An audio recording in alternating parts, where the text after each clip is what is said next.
Anasema na ninyi wapenzi, mkijijenga juu ya imani yenu iliyo takatifu sana. Kwa kufanyaje?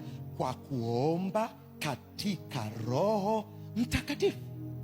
Aha, kwa hiyo kumbe kuomba katika Roho Mtakatifu sio tu kwamba tunawasiliana na Mungu, pia tunajenga imani ndani yetu.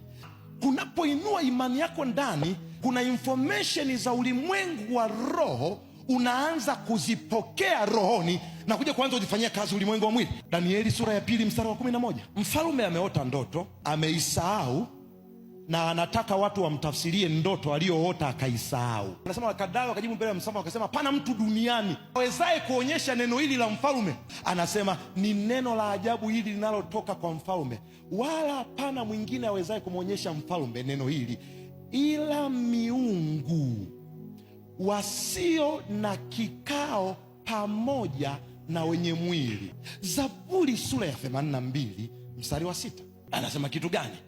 Mimi nimesema ndinyi miungu. Kwa maandiko haya hapa, miungu ni kina nani? Sasa anakufuru. Na ndio maana Mungu anaitwa Mungu wa miungu. Usizani ni Mungu wa miungu misanamu. Mungu wa anaitwa mfalme wa wafalme.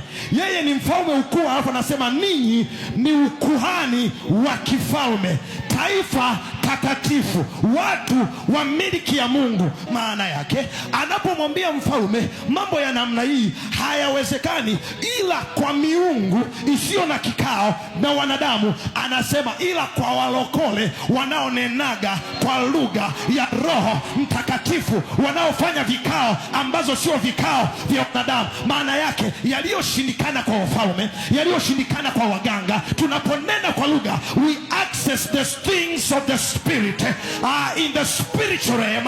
Tokea kunasa frequencies za rohoni. Kila mtego utakaotegewa kwa jina la Yesu utaunasa kabla hujatokea katika lugha.